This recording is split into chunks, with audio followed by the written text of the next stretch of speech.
Hello, I'm Thomas Hatsios, the British American pilot flying the Boeing 777-300ER, the mass flight from Zurich International Airport. We're going to be overflying Zurich, Switzerland, Germany, and then coming back to the Zurich International Airport. Runway 14 for an Lszh localizer landing. So now I'm in the cockpit for the takeoff preparation of the Boeing 777-300ERX of the Pmdg simulation and Microsoft Flight Simulator X. So I'm gonna start showing you the cockpit instruments and the displays, like the primary flight display that displays the airspeed indicators, the ground speed, the airspeed selected from the autopilot and flight director system panel, the radio altitude above the ground level, the barometric altitude above the sea level, the barometric pressure of the outside atmosphere, the target altitude selected from the autopilot and flight director system panel. We have the magnetic north pole and the true north pole and the magnetic variation depending on where we are in the world. We have also the altitude indicator that displays the pixel ladder in degrees and the bank angle in degrees. Also the Lszh localizer crossbars, the flight director crossbars for manual guidance of the airplane, and also the autopilot crossbars for automatic guidance of the Boeing 777-300 airliner. We have also the angle of attack of the aircraft as it flies, and the flight mode annunciator with the autopilot and the autothrottle, later and vertical navigation modes. We have also the navigation display. The navigation display that displays the airports, the waypoints, the navigation aids, and also we have the weather and terrain reflections from the weather radar. We have other aircraft flying our own aircraft using the transponder, the ADSB and ADSC transponder transmitter receiver that transmits and receives our own position, altitude, direction, and also airspeed, and also receives from other aircraft, and also generates the warning of the TICA system, the traffic collision alert system. In the navigation display you can see other aircraft flying around aircraft, the heading, the distance, nautical miles from our aircraft, and also the altitude variation depending on the flight level they fly. We can see also the magnetic north pole and the true north pole and the magnetic variation depending on where we are in the world. We have the airspeed direction of the wind, the vector of the wind, and also the next waypoint we can be overflying. The GPS inertial reference position of the aircraft. We have the RNT and the NT, the required navigation performance and the acquired navigation performance. Also we have the flight management computer we're gonna use to create a flight plan using the data of the aircraft, like its maximum takeoff weight with the fuel and the passengers and the cargo on board, the center of gravity calculations, determine aerodynamic chord for takeoff and then for cruise, and also other factors like the runway we're gonna use for takeoff and in the specific airport that we are located. We're gonna use the departure runway, the runway conditions, the runway length, the wind, and also the barometric pressure and the density of the air and the temperature of the air. And we're gonna make calculations for takeoff, and also then we're gonna use the seats, the standard instrument departure, the intermediate waypoints, the stars, the standard terminal arrival, and the destination airport and runway. And we're gonna make a complete route using the flight management computer, a flight plan for horizontal and vertical navigation of the aircraft, manually or automatically, depending on how we want to fly the aircraft. So I'm gonna show you also that. I'm gonna show you then the autopilot and flight director system panel, the AFDS. I'm gonna show you the autopilot engage and disengage switch, the autothrottle left and autothrottle right engage and disengage switch, the flight director engage and disengage switch.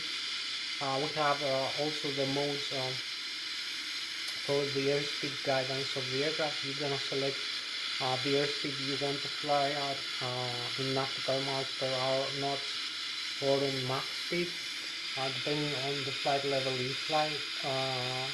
So we have modes like the fixed thrust, like the takeoff go on and maximum continuous for climb.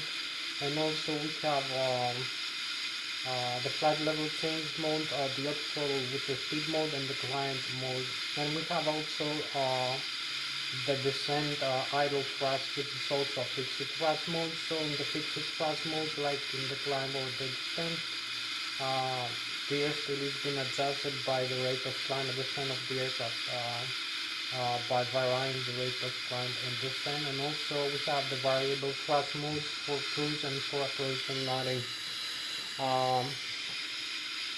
Then I'm gonna show you the LNAV and the VNAV switch, which is interconnected to the flight management computer mode. The later in the vertical navigation of the aircraft, we have the bank angle select switch for the autopilot when we are in cruise level, with the heading select, and also the heading hold switch. We have also the flight path angle for a climb or for a descending at trigonometric angle, target rate of climb or descent. We have also the VS, the vertical speed in feet per minute rate of climb or descent.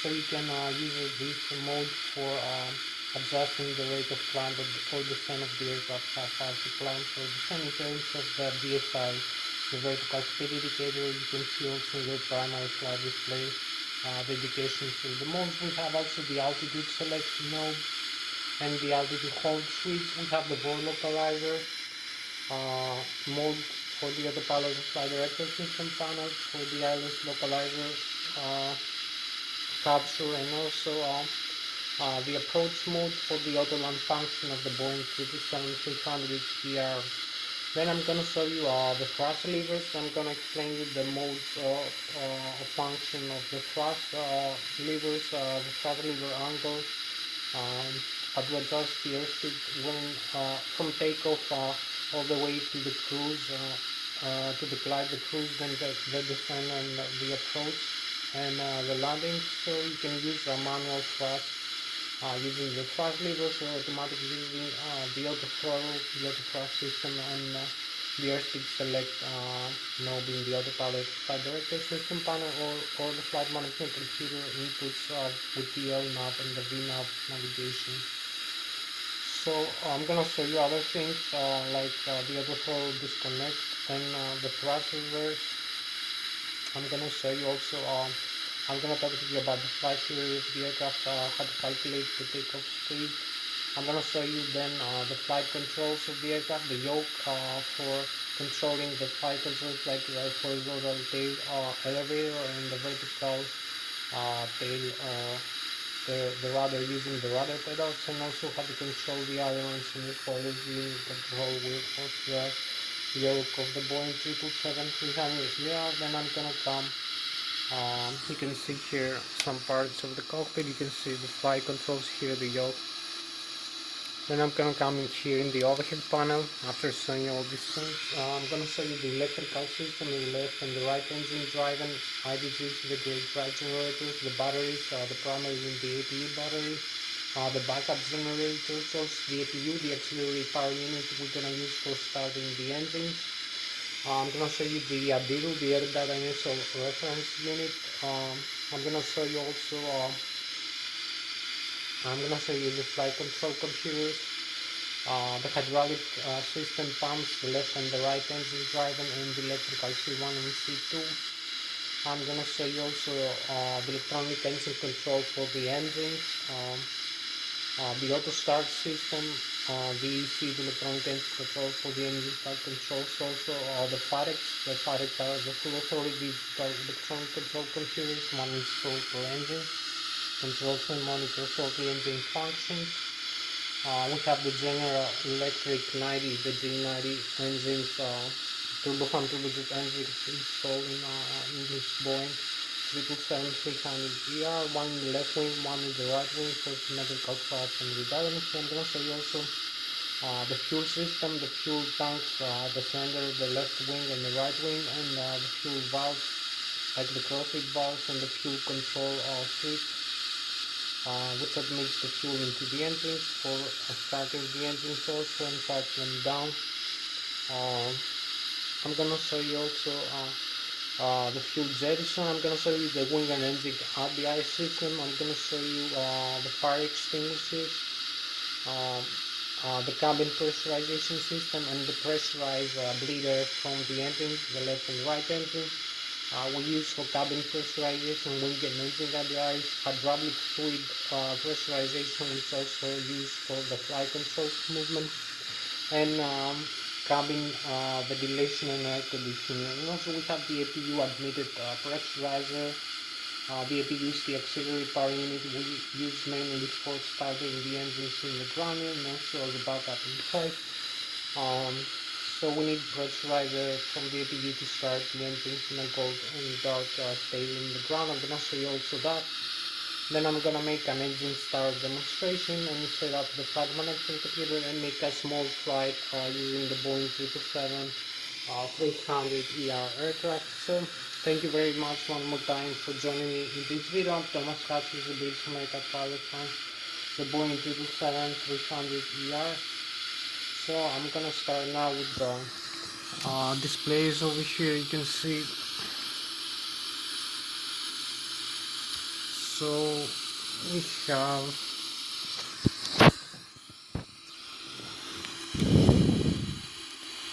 everything you need to see over here.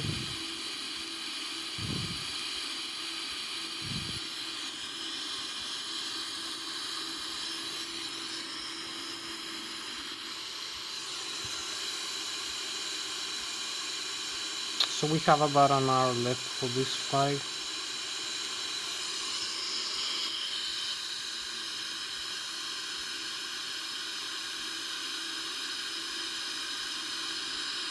So we have 15 minutes.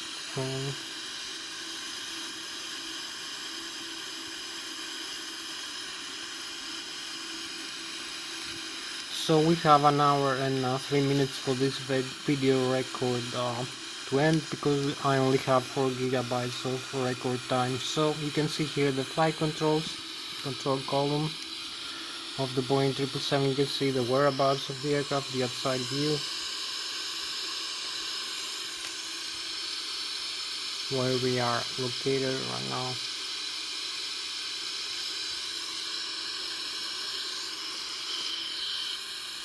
So I'm gonna start with the primary flight display. You can see here the airspeed indicated, the airspeed tape, the airspeed selected from the autopilot flight director system panel with magenta, the purple color. We have also the radio altitude above the ground level, the ground speed, the heading, magnetic north pole and true north pole, and magnetic variation depending on where we are in the world. We have the barometric altitude above the sea level, 1430 feet. The target altitude selected from the autopilot and flight director system panel, the takeoff go round mode. This is the VSI, the vertical speed indicator. You will see this needle moving up if we climb or down below the altitude if we descend. So you need to pay attention all the time to this, the airspeed and as well the altitude. Plus the altitude indicator, you can see the pitch ladder will decrease. You can see the flight director crossbars with purple. We have the flight director on with the flight director takeoff ground mode, and this is the barometric altitude pressure, 39.82 inches of mercury. The heading, as I told you, magnetic north pole and true north pole. The navigation display, you can see here we have the terrain level, 6,100 feet with red, 0 feet with green, and the yellow is intermediate. You can see the airports. Here is Switzerland, here is France, and here is Germany. So you can see the magnetic north pole and the true north pole again, magnetic variation, and the distance, nautical miles, like 160, 320, 200, it's like 80. So this is 80 nautical miles with the intermediate one. So we can change this information here. You will see different things displayed, different modes. So we can use these inches of mercury for hectopascals, also display the meters. Over here the altitude in meters. I will show you now. You can see the modes here we can use for displaying the navigation display. Also the magnetic north and the true north here you can change. We have also the autopilot flight director system panel here, like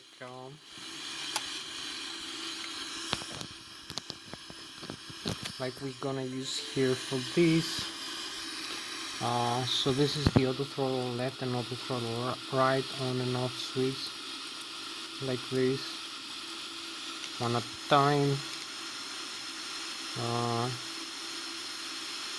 So this is 20 minutes now, exactly 20 minutes.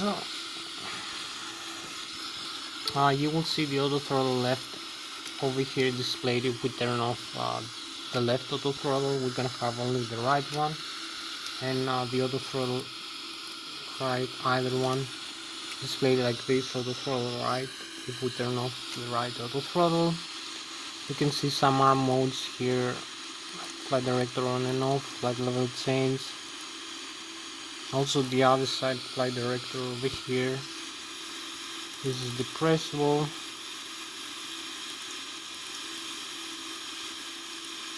So you can set the airspeed like this, indicate airspeed or Mach. Over here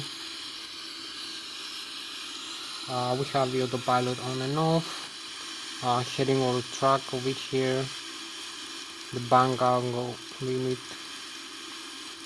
the hold switch for that, select and deselect. So we set the heading for the runway we're gonna use for takeoff, 136 degrees. Also the same runway we're gonna use for landing. You will see the heading information is correct when we fly the aircraft and we try to align with this runway.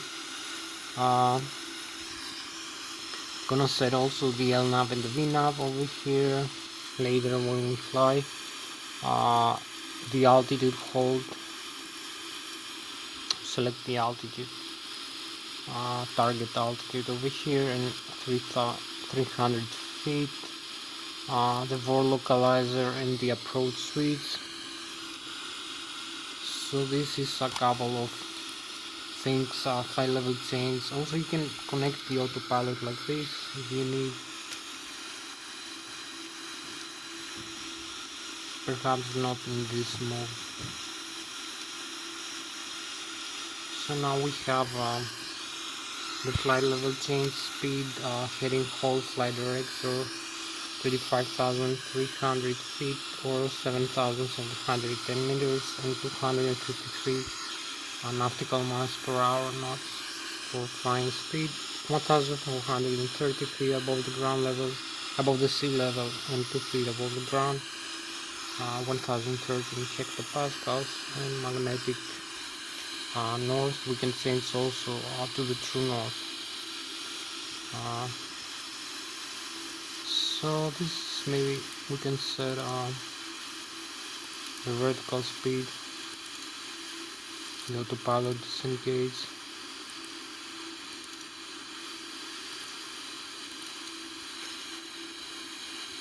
You can set the flaps, fully extend. You will see the flaps here moving, the flap lever. We can set intermediate values, so maximum 30 degrees. You can see the landing gear here, up and down, the total fuel on board, and the bleed air pressure from the left and the right engine. So now I believe we can set the autopilot on if we extend the flaps. You will see now the autopilot engage. You can set also magnetic or true. Now we have the true here, the true North Pole instead of the magnetic. So this is the geographic North Pole now.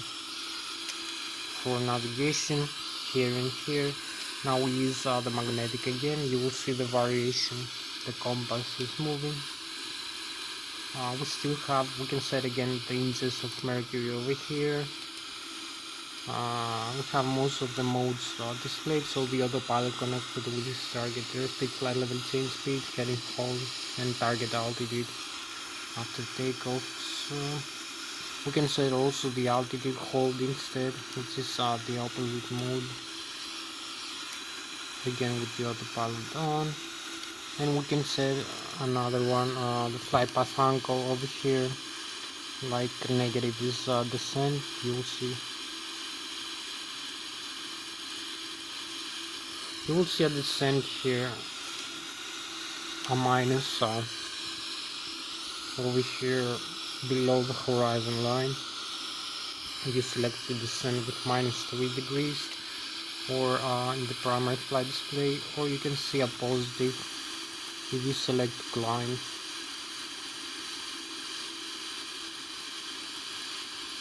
So you will see a positive plus sign over here, and the tick mark will be above the flight directory here, the horizon line. As you can see, it indicates 3.5 degrees climb mode. Also we have the same values for vertical speed indicator, like if you want to descend, -3,000 feet per minute, or climb 3,500. So you will see here indicated in the primary flight display this for climb, the tick mark with the purple color over here for 3,500 feet per minute, in the rate of climb descent tape. So we have about 30 minutes already passed since we start the video. So we have about 50 more minutes left to go for this video time to end. I need maybe to be more brief for this. So the autopilot engaged, autopilot disengaged like this. You can see you press this switch, then press this out, and you disengage the autopilot like this. You see the warning here, and the autopilot is disconnect here with the red color, and you have the warning. Again, engage this one more time, the autopilot on. Now we use this switch here in the control column.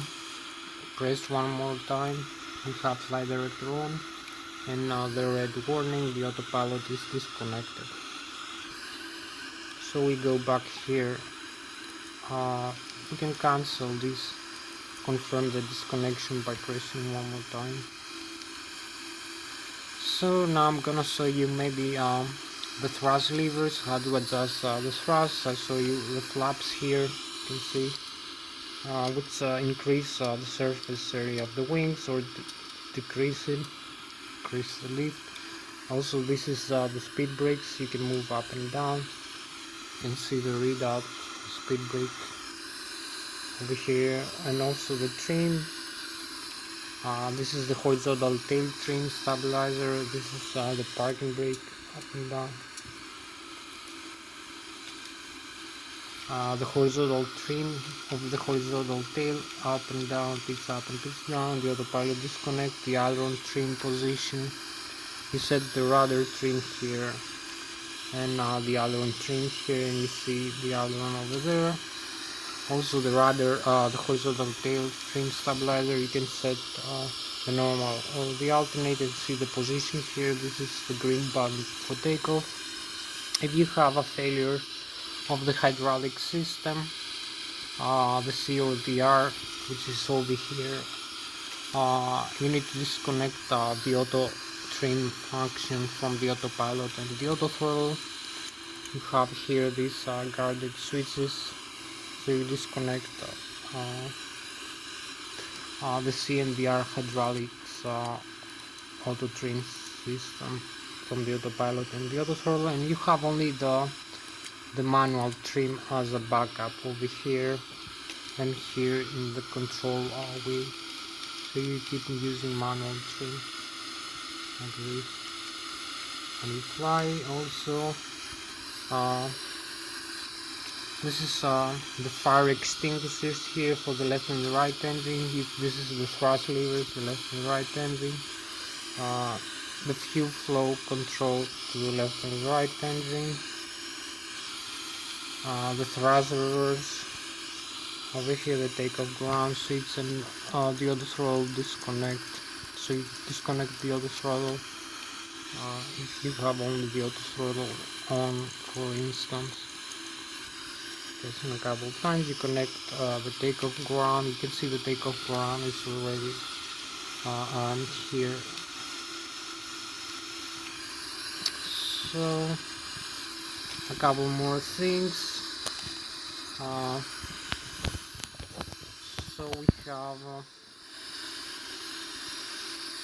like a few more minutes left to go for this video to end. So you can see here the overhead panel. I will come later.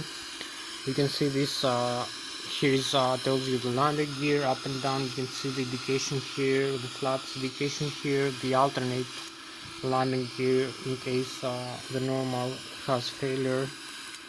You extend by gravity, some other modes, the auto brake here, and the flap limit in flight. You can see the brand of the Boeing 777.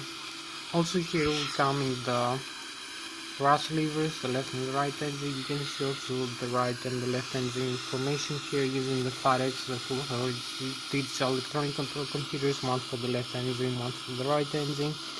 You can see the maximum continuous thrust also for takeoff, 104.6% of the high rotor shaft and starter of the turbo thunderbird engines of the Boeing 777, which is the low pressure compressor and turbine, the left and the right.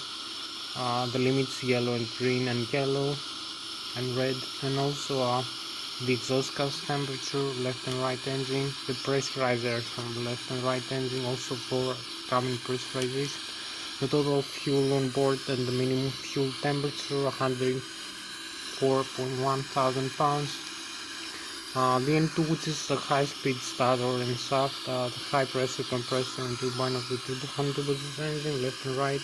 The fuel flow per engine per hour, the oil pressure, oil temperature, oil quantity, and the vibration of the N2 states of the engine, the flight management computer, left and right. You can see here is the radio and communication panel.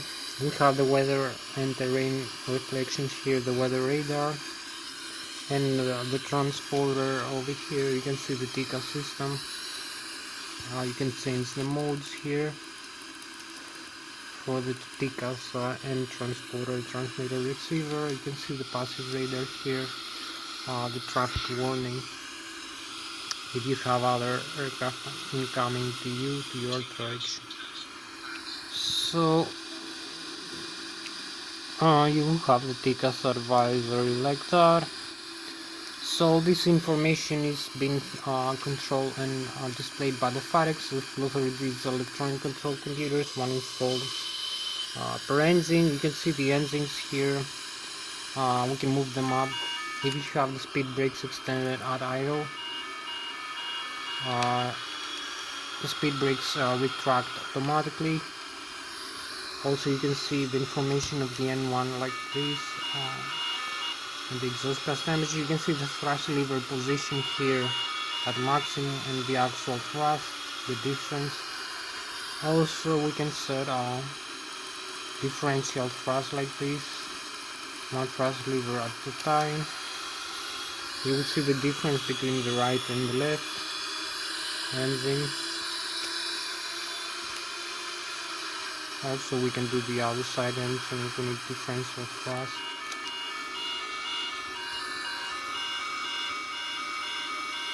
Again the same thing. So this is most of the engine information. So I need to start now the engine. So we use the thrust levers to actuate the thrust produced from the engines to achieve an airspeed and a propulsion from the turbo engines. As I told you, we have installed the G90 General Electric 90 in the Boeing 777 family. We are one in the left wing, one in the right wing. symmetrical thrust and redundancy, which produce a lot of turbo thrust, so turbojet power thrust.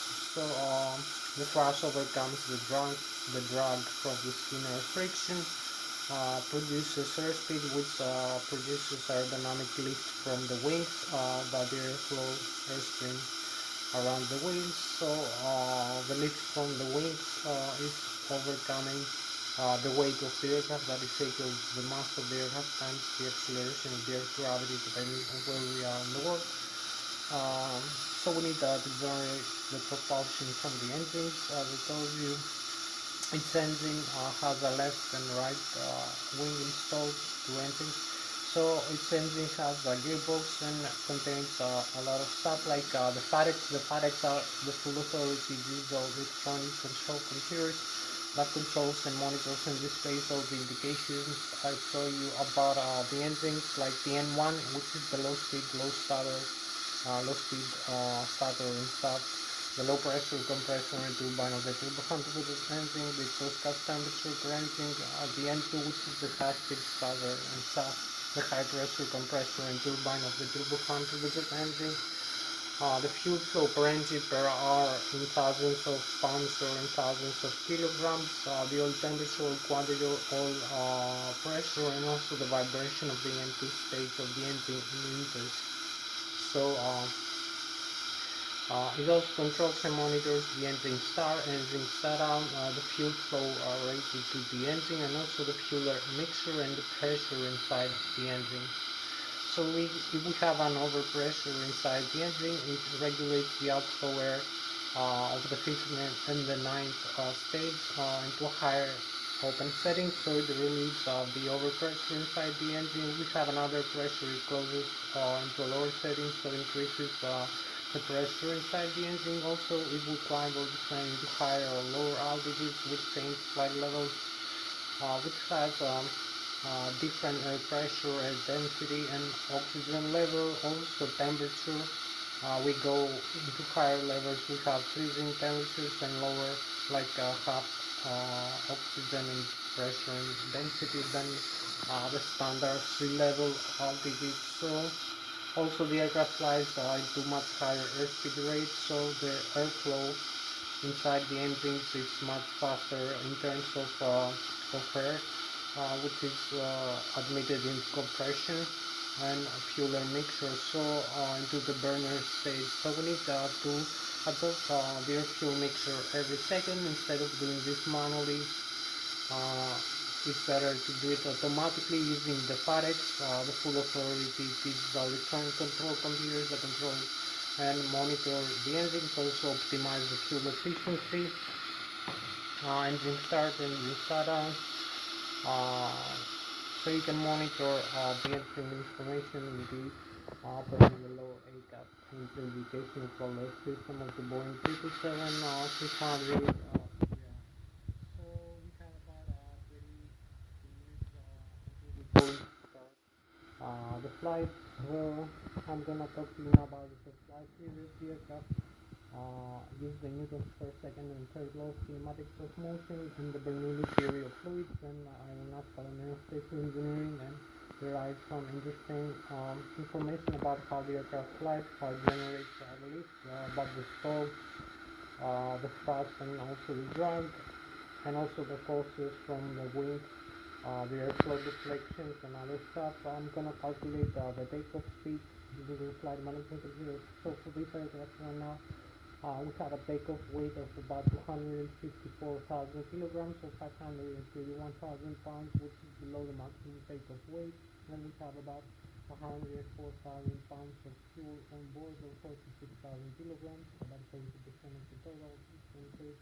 And we have only about 30,000 kilograms of cargo inside, or about 40,000 pounds. So in total, we have 254,000 kilograms or 531,000 pounds. We need to use for this runway length and conditions other data like the wind component, whether the runway is regular dry or ice, and the pressure of the air and the temperature of the air. We're gonna need to use frequent degrees also flight control degrees and follow the tail fin, stabilizer, positive tail fins, and we need to accelerate to an airspeed of about 154 nautical miles per hour, 154 knots or 100 or 270 kilometers an hour. Just for takeoff, 270 kilometers an hour. So we need to overcome the stall speed. We need to achieve the effective lift from the wings. It's going to make the aircraft fly into the air.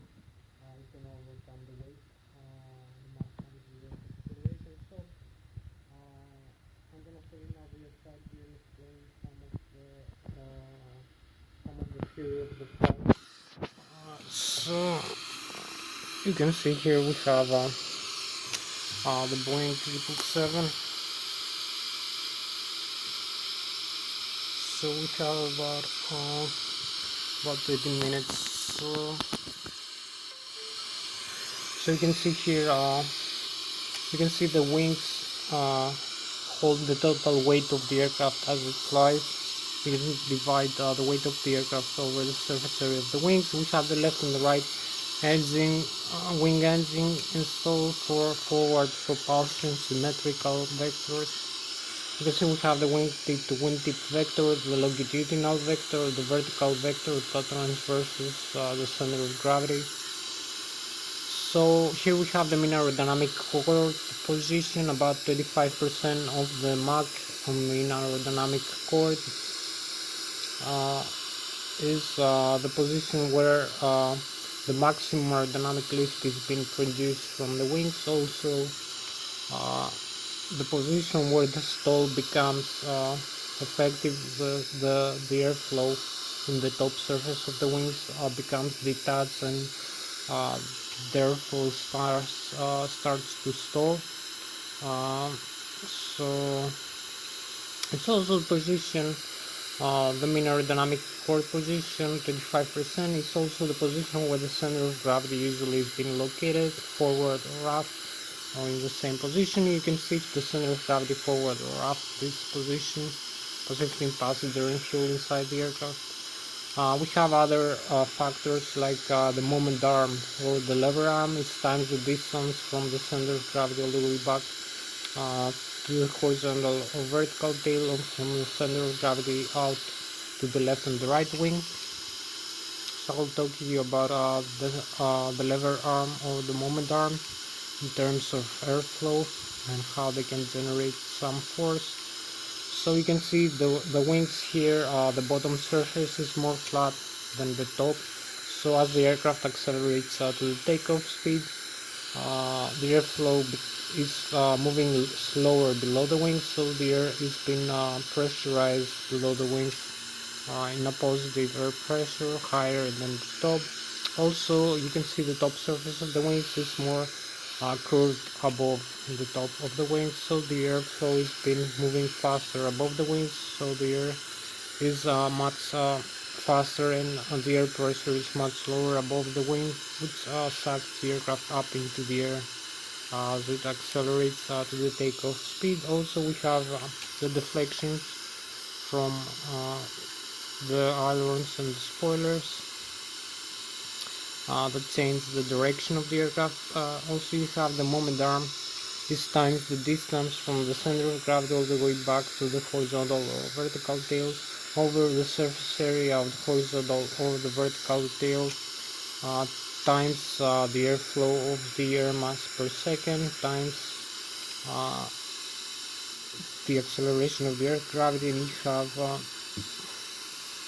you have the moment arm that you can use to pitch up or pitch down the aircraft, climb or descend, and also make bank rolls left and right. So this is some interesting aerodynamic and physics and aerospace and aeronautical engineering principles. So now we'll have to come inside, show you the flight controls now of the aircraft. I will talk to you about the flight controls, so you flight control using the side stick. So you can see here I have this side stick, the Logitech Extreme 3D that I'm using for the Boeing 777 control the yoke of the aircraft, the elevator, the others, and the spoilers. So you can see I get pitch up and pitch down. The aircraft when I fly, also bang roll left and bang roll right. You will see it later in the flight phase. I use also the rudder pedals for steering left and right, and also I have the tillers for the nose wheel steering in the ground. Also here is the thrust levers for the turbo fan budget engine. You can use also the horizontal trim stabilizer. You can see the two controls are interconnected. You can see the side stick deflection is proportional pretty much to the yoke. Again, one more time, you will see the outside view now. So I will show you now again the same principles over here. The outside view of the Boeing 777 and the flight controls I'm using, the side stick again, and you can see the flight controls moving around, like the spoilers, the elevator pitch up and pitch down, like this. You can see the side stick deflection is proportional to the flight controls deflection, also left and right, coordinated flight controls, and the rudder pedals, and also the horizontal trim stabilizer, pitch up and pitch down. So also now inside the aircraft, the overhead panel come very quickly to spark and then make the engine started. The engine start demonstration, and show you also the flight management computer and the other systems control display. So I come now inside the aircraft.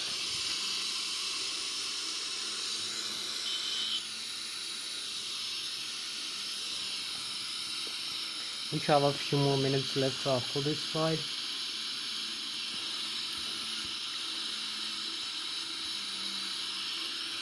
So you can see here the overhead panel. You can see the hydraulic fluid disconnect from maintenance in the ground. You can see the circuit breakers over here, some systems. You can reset in flight if you have an electric failure.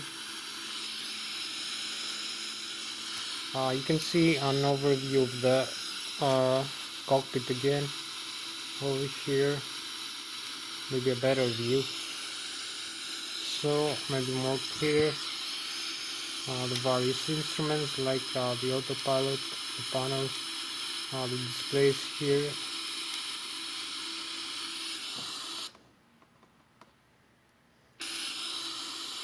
So we have again the flap setting. I'm gonna set the flaps up to the 5, 30 and 15 degrees over here. So you will see 15 degrees for takeoff we're gonna use. You can see now I come in the overhead panel. You can see this is the electrical system, the primary flight control computers, the ADIRU, the hydraulic system, the window heat, the rammer turbine, the electronic engine control for the engines with the auto start system, the fire control extinguishers, the fuel system, the fuel jettison, the wing and engine radiation, the pressurizer from the engines, the lighting system of the aircraft, and the windshield wipers. So I come over here, you can see I'm gonna start the APU.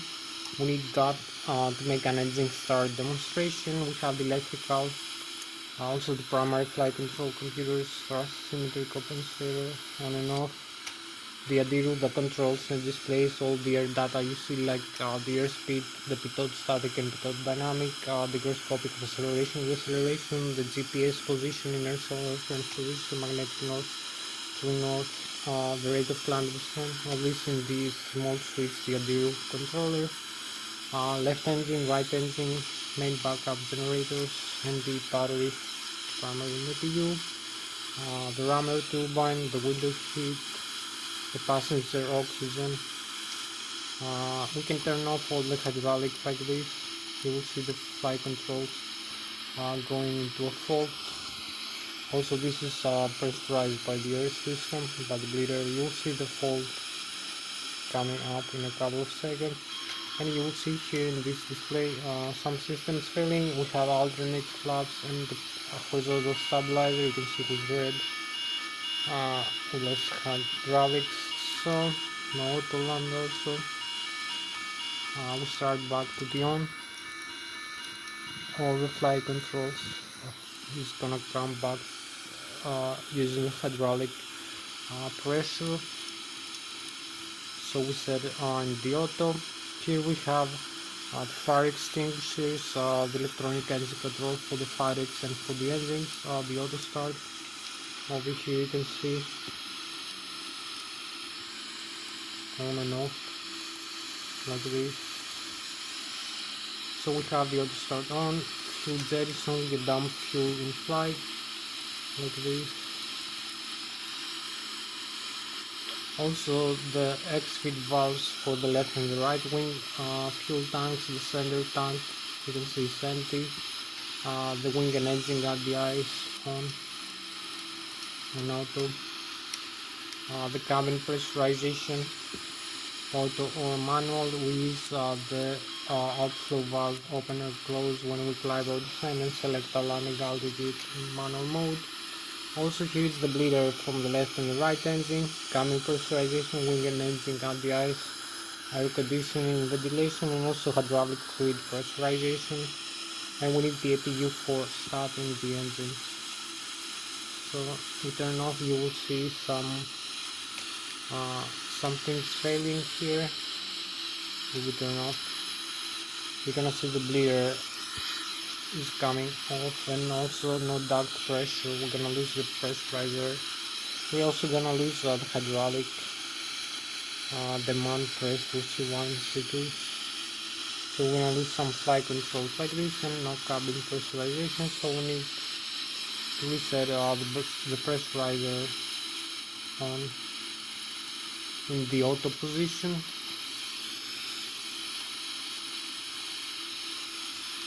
So this is all in all for the overhead panel. We need to start also the landing lights. So we're gonna come here. We have a few more minutes left for this flight. So we have the display here on. You can see the engine.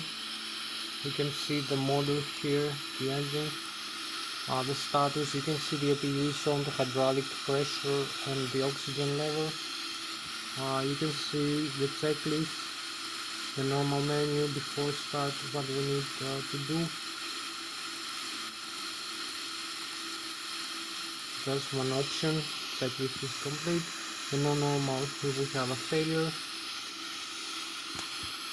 The communications, the navigation, the synoptics. So we can see also the doors are closed and the cabin can be pressurized.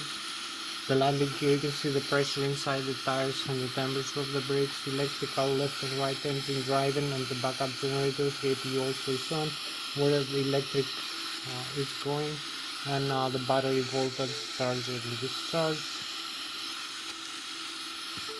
We have the hydraulic also, left engine, right engine, C1 and C2 electrical backup, 3000 psi left and right engine and the backup, also where the hydraulic fluid goes, which system use it. And we have the air pressure and the servo valves. We have the fuel on board, left wing, right wing tank, left wing and engine, right wing engine, total fuel on board and each wing, left and right. Also the APU is fed from the left wing using the DC motor. You can see the low and high pressure fuel valves and the crossfeed valves on. The center tank with the yellow crosses is 0. Assembly also the minimum fuel temperature -37 degrees, below which it freezes in the air. Also the left and the right wing engine. This is the pressurizer system, the APU, the air conditioning. You can see if I increase the thrust levers, you will see more pressurizer is not needed. So we close this down. You can see also the hydraulic system, which consumes some of the pressurizer. And the last is the flight controls here. You can see this, if I move this around, or this one, the other side, and the rudder pedals also. Everything has been moving freely. Also you can see the trim position over here. So you can see all the flight control movement. It's normal. We go back into the modes, the engine, and we need to go very fast for the engine start demonstration. We have a few more minutes. Start down both engines. You will see the engine start, auto start system is on already. We have the engine start on. Also no fuel flow and the N2 decreases. So as we go in the outside view, we will see both right and left turbo fans slowing down their spin. So we have above 20% the N2 pressure inside the turbo fans with the engine, so we can admit the fuel now very quickly.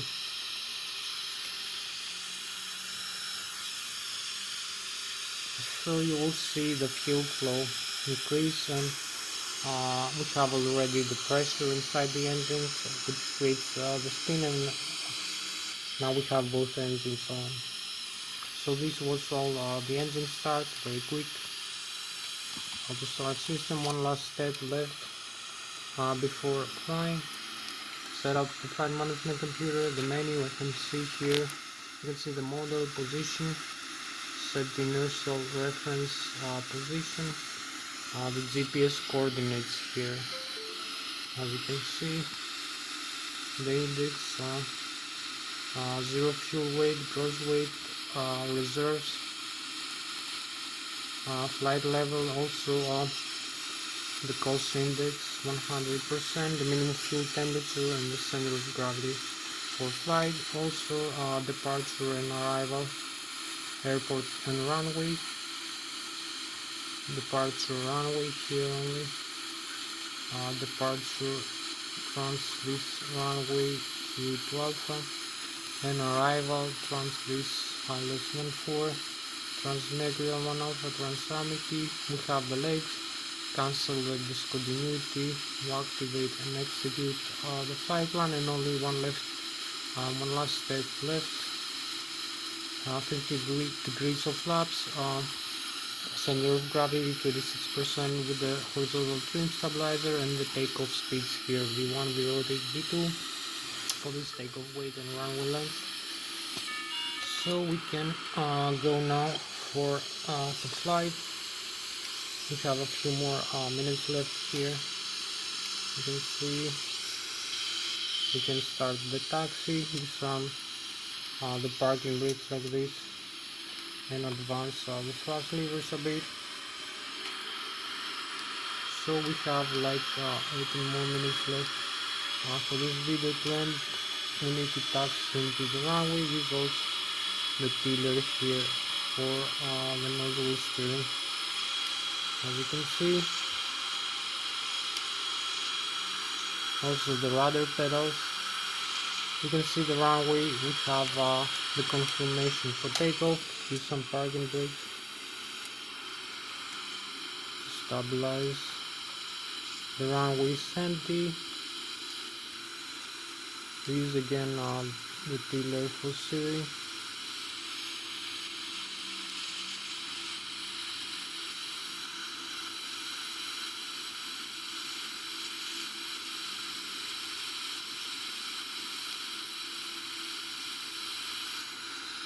Again, the nozzle steering for a line.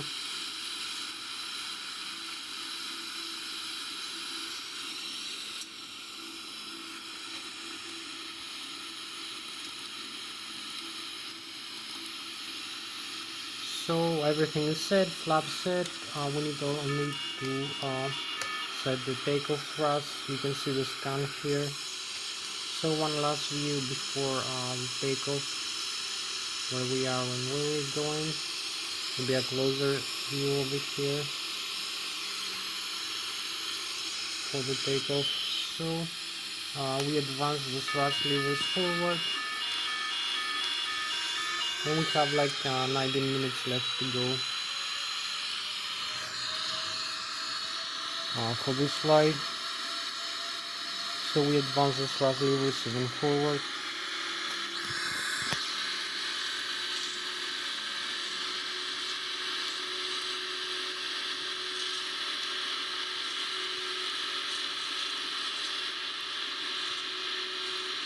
So we have V1, we rotate a little bit, and V2, and here we go, take off very smoothly.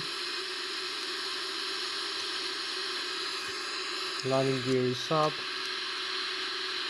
and we have the positive rate of climb like this.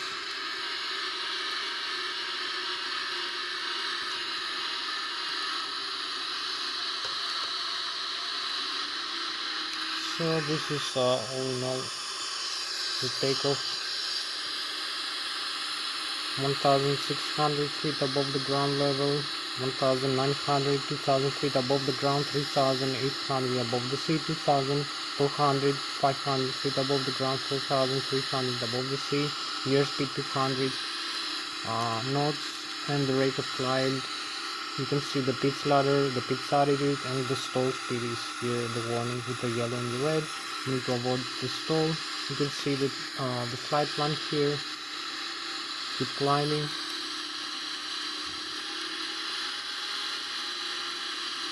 So we need also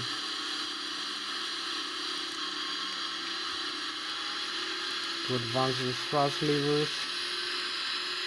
So you can see the stall warning. We are close, but we need to avoid. So we disconnect the autothrottle like this and use more thrust. And we're going into the turn, and we have like 18 more minutes left.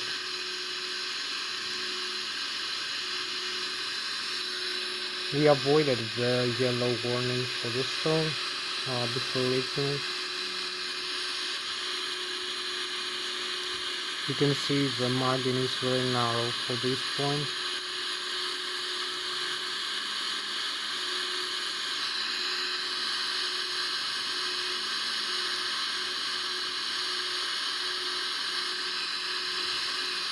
So you can see also the runway over here as we keep flying. We have now about 18 more minutes left. You can see I'm using the horizontal trim stabilizer. So now I'm gonna show you also the outside view of the aircraft as we keep flying. We have this beautiful view of the Zurich over here, 12,000 feet above the ground level. You can see also the galaxy, this beautiful view.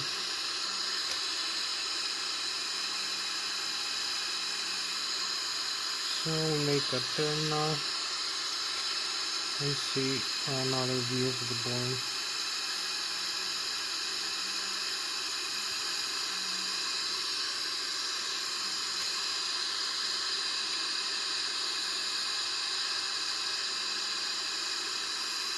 A more beautiful view.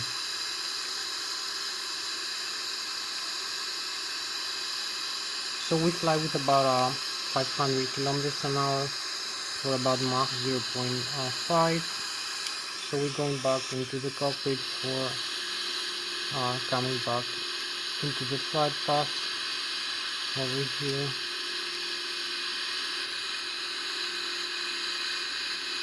You can see how stable it is. It keeps climbing, positive rate of climb.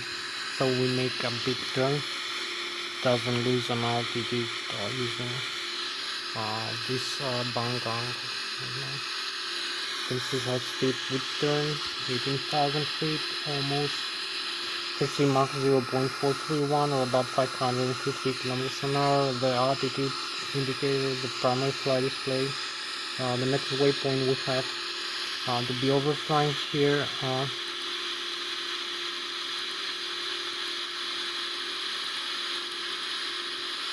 So we're gonna have we're flying manually right now, as you can see. So we have to turn a little bit to align with the flight path here with the route, also with the climb. So the next waypoint here is 3.1 nautical miles away from us. This is route to Alpha. You can see it here. You can see the elevation of the terrain.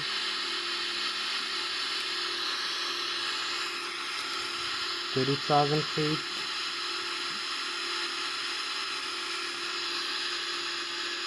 Make a small alignment.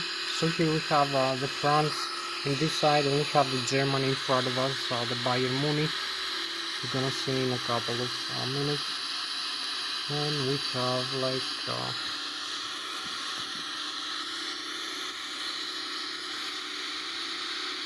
about 13 more minutes left for this flight.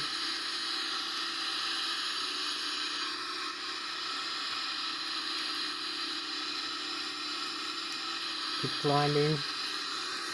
33,000. So we're gonna have the entrance now in the country. Very nice. We are 23,000 feet above the sea level. So this is our spacecraft for tonight. 34,200 feet. We're gonna level off at 35,000. So we have the galaxy above us. We have the chemtrails in the countries, the frozen vapors over here, as you can see. And we fly with about 550-600 kilometers an hour. We're flying here. So we have the galaxy, we have the frozen lake here of this, and we have the Germany. It's flying forward into the Germany, the Bavaria, as you can see, the Bayern Munich in front of us, and we have the Switzerland on this side. So I need to go now inside and show you.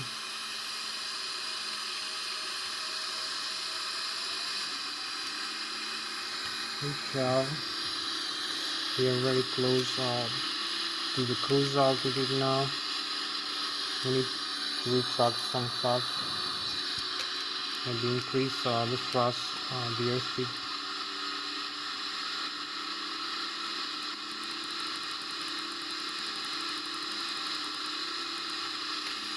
In the autopilot panel, we're very close, and we have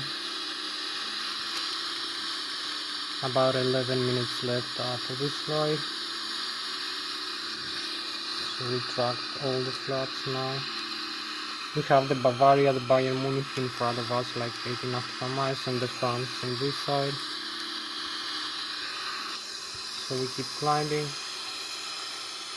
and we have the galaxy. So this is our spacecraft for tonight, the Boeing 777-300ER. We have also the lake here, a beautiful lake.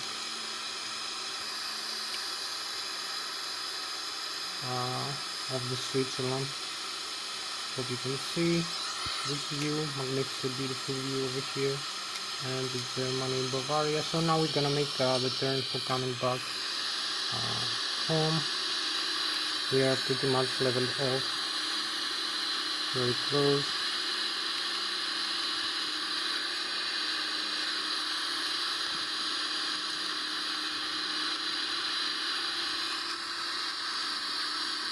And we fly manually, and we have about 8 more minutes left for this flight.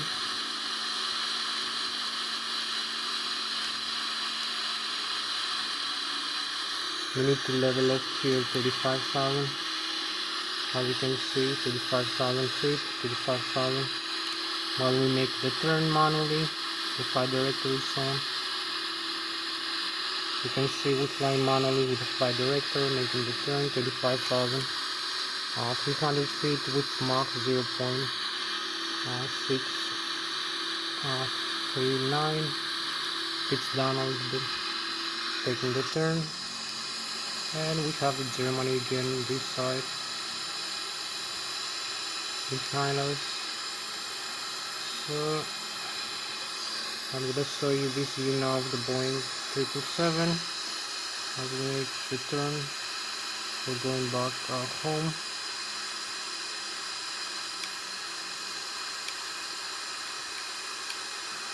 Hope you like this view.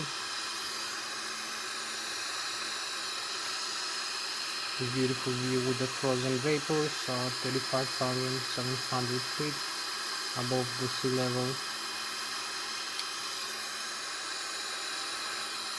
So this is our spacecraft for the night, flying with Mach 0.78 or 900 kilometers an hour or 300 meters a second, and we cross through the lake, the St. Gallen in Switzerland, and going back to Zurich, leaving the Germany and the Bayern Munich behind us. So the France on this side, and we have this beautiful galaxy view again.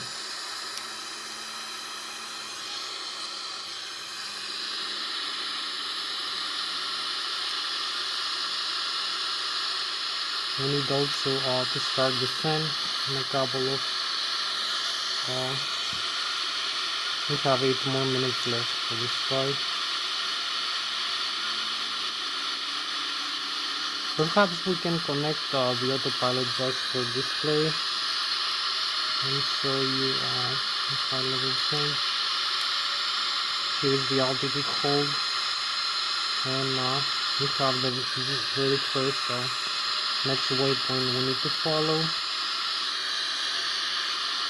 So we're gonna use this next waypoint over here, C114, and approach reference landing, airspeed and flaps. So maybe we're gonna start turning now. Now we have the autopilot on connected for display. You will see the autopilot flying our aircraft now. So we're gonna make a descent maybe using the autopilot system. As you can see, decrease the airspeed a little bit, and also the altitude for descent.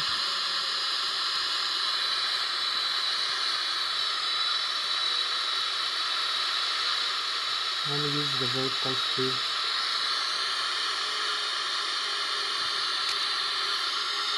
This mode now, we have the autopilot on, so extends the speed brakes and slowing down the thrust levers automatically.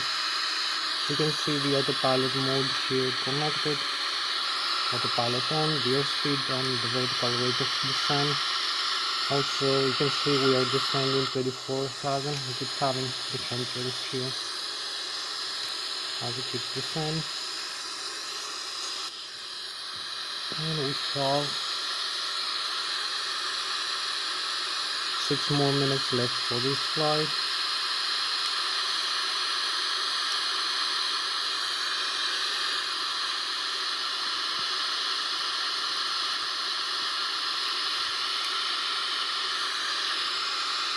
You can see the autopilot and where we're going, the last waypoint.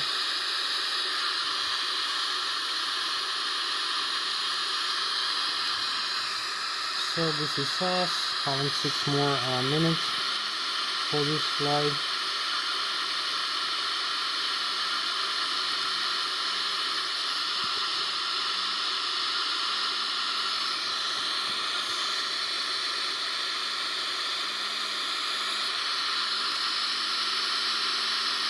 So 5 more minutes left. So we extend this, navigate down, slow down the airplane. Also the VOR localizer, and disconnect the autopilot like this. The airspeed decrease even further.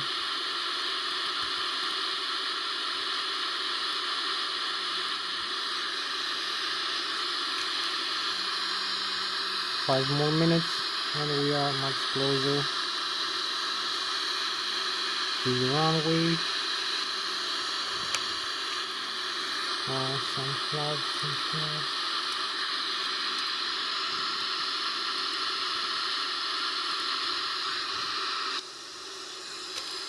So here we are descending over here.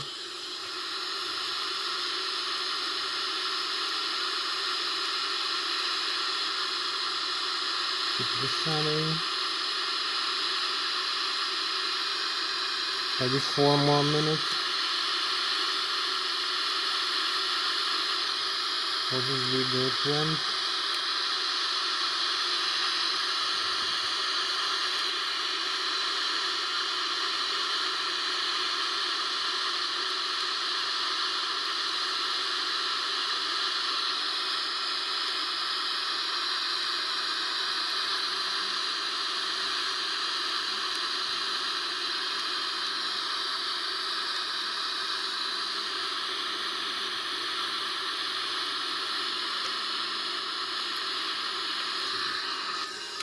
So here we are, much closer to the runway. Also maybe have a closer look around.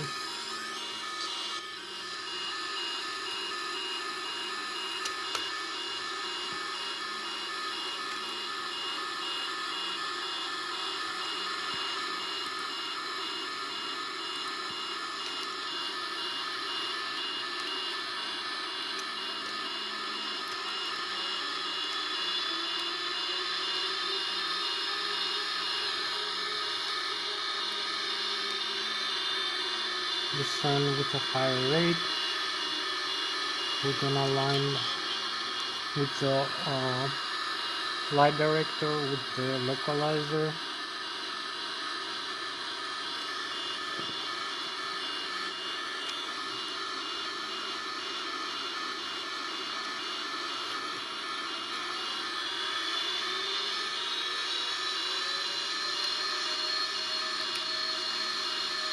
You can see we fly manually. Also have the Lszh localizer over here. We need to align, and the navigation display much closer now.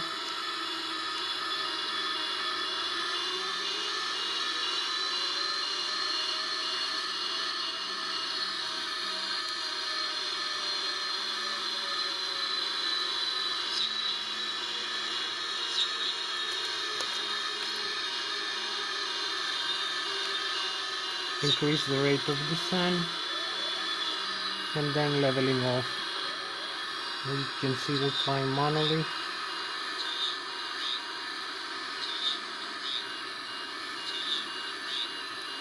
We're gonna level off now for the flare.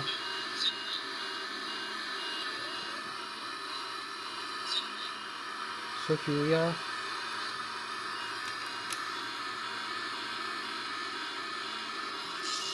Touchdown, parking brakes, and reverse thrust.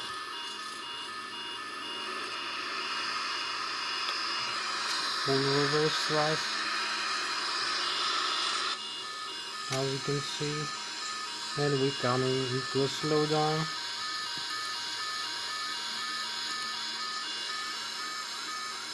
So you can see here, you can see the nose wheel is perfectly normal. There's no breakage of the wheels or buckling. We have also, you can see the thrust reverse. The autopilot is disconnect like this. We cancel the warning. So that was all for this slide. You can see here the nose wheel, the landing gear, the nose wheel here, the tires. There is no breakage of the wheels. Everything is normal. The nose wheel is normal. The tires is normal here. The landing gear, you can see all the tires, the left and the right are normal. No broken wheels or broken buckling metals parts. Also the nose wheel, no breakage of the nose wheel from this side or buckling of the metal. So the aircraft is standing up the way it should be, not like some other pilots are doing. So we can fly it again. So that was all for tonight. Very, very beautiful lighting, very smooth.